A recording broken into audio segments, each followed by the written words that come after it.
एक छोटे से गांव में अयान नाम का एक नौजवान रहता था। अयान बहुत गरीब था, लेकिन उसका दिल बहुत साफ था।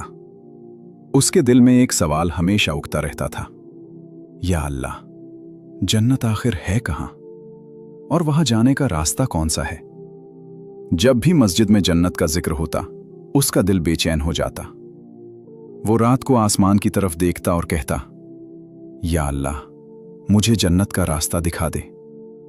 एक दिन गांव में एक बूढ़े मुसाफिर आए।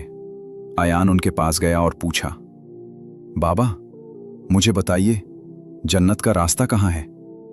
बाबा मुस्कुराए और बोले, अगर तू सच में जन्नत का रास्ता ढूंढना चाहता है तो गांव के पीछे जो ऊंचे पहाड़ हैं उनके पार निकल जा, शायद तुझे जवाब वहीं मिले। अयान के दिल में उम्मीद जाग गई। अगली सुबह फजर की नमाज के बाद उसने अपनी मां के हाथ चूमे और बोला, अम्मी, मैं जन्नत का रास्ता ढूंढने जा रहा हूं। मां की आंखें भर आईं। वो बोली, बेटा, जन्नत का रास्ता बहुत दूर नहीं होता, लेकिन उसे पाने के लिए इंसान को अपने अंदर बहुत कुछ बदलना पड़ता है। अयान पहाड़ों की तरफ निकल पड़ा। उसके पास बस 2 सूखी रोटियां, थोड़ा पानी और एक पुरानी चादर थी। रास्ता बहुत कठिन था, पत्थर, कांटे, तेज धूप, लेकिन वो चलता गया। कुछ देर बाद उसे एक टूटी सी झोंपड़ी से रोने की आवाज आई। वहां एक गरीब औरत बैठी थी और उसकी गोद में एक छोटा बच्चा तेज बुखार में तप रहा था। औरत रोते हुए बोली, बेटा, अल्लाह के लिए मेरे बच्चे को बचा लो। 3 दिन से बुखार है, न दवा है न पानी। अयान रुक गया।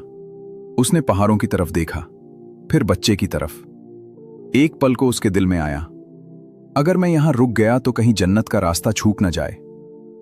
लेकिन फिर बच्चे की कराह सुनकर उसका दिल पिघल गया। उसे अपनी मां की बात याद आई, जन्नत का रास्ता बहुत दूर नहीं होता। अयान ने तुरंत अपना पानी बच्चे को दे दिया, अपनी रोटियां उस औरत को दे दी, अपनी चादर का टुकड़ा फाड़ा, पानी में भिगोया और बच्चे के माथे पर रखा। कई घंटों तक वो उसकी सेवा करता रहा। शाम तक बुखार थोड़ा कम हुआ, लेकिन बच्चा बहुत कमजोर था। अयान ने कहा, इसे हकीम के पास ले जाना होगा। उसने बच्चे को अपने कंधे पर उठाया और पहाड़ों से नीचे उतरने लगा। रास्ता मुश्किल था, अंधेरा हो चुका था, पैर कांप रहे थे, लेकिन अयान बस पढ़ता जा रहा था, या शाफी, या काफी, या अल्लाह, इस बच्चे को शिफा दे। आखिरकार वो एक बूढ़े हकीम के पास पहुंचा।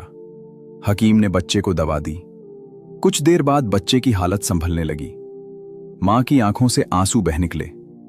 वो अयान के कदमों में गिर पड़ी और बोली, बेटा, आज तू ना होता तो मेरा बच्चा मर जाता। अल्लाह तुझे जन्नत दे, अल्लाह तुझे जन्नत का रास्ता दिखा दे।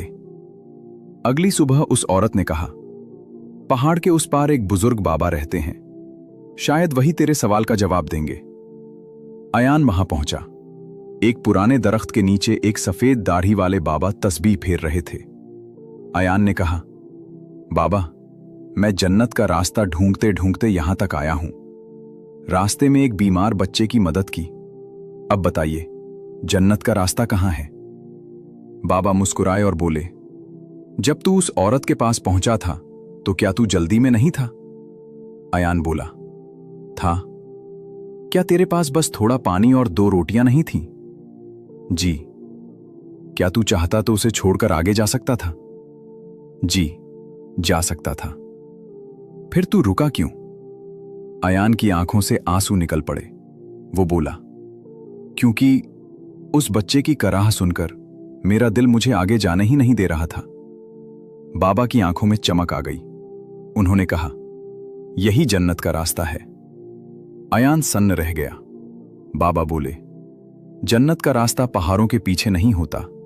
जन्नत का रास्ता तब खुलता है जब तू अपनी प्यास भूलकर किसी प्यासे को पानी पिलाता है, जब तू अपनी मंजिल रोककर किसी मजबूर की मदद करता है, जब तू किसी मां के आंसू पोंछता है, जब तू अल्लाह के बंदों के काम आता है। फिर बाबा ने कहा, नमाज जन्नत का दरवाजा खटखटाती है, लेकिन इंसानियत उस दरवाजे को खोलती है। यह सुनते ही अयान रो पड़ा। अब उसे समझ आ चुका था कि जन्नत का रास्ता किसी दूर जगह पर नहीं, बल्कि अच्छे अमल, रहम, सब्र, माँ बाप की खिदमत और मजबूरों की मदद में छुपा है। जब वो वापस घर पहुंचा तो उसकी मां दरवाजे पर खड़ी थी। मां ने पूछा, बेटा, जन्नत का रास्ता मिला? अयान मां के कदमों में गिर पड़ा और बोला, अम्मी, जन्नत का रास्ता पहाड़ों के पीछे नहीं था। जन्नत का रास्ता तो उस मां के आंसू पोंछने में था, उस बीमार बच्चे को कंधे पर उठाने में था, अपने हिस्से का पानी किसी और को देने में था और आपकी खिदमत में था। मां की आंखों से आंसू निकल पड़े। वो बोली, बेटा, अब तू सच में जन्नत की राह पर चल पड़ा है। याद रखो, जन्नत का रास्ता किसी गुफा में नहीं, किसी गरीब की मदद में है। जन्नत का रास्ता बड़ी बड़ी बातों में नहीं, बल्कि भूखे को खाना, बीमार को सहारा और मजबूर को मदद देने में है। अगर आप भी चाहते हैं कि अल्लाह हमें जन्नत का सच्चा रास्ता दिखाए, तो कमेंट में लिखो, या अल्लाह हमें नेक इंसान बना दे। और ऐसी ही दिल को छू लेने वाली इस्लामिक कहानियों के लिए लाइक करें, सब्सक्राइब करें और हमारे चैनल को सपोर्ट करें। दुआओं में याद रखिए। अल्लाह हाफिज।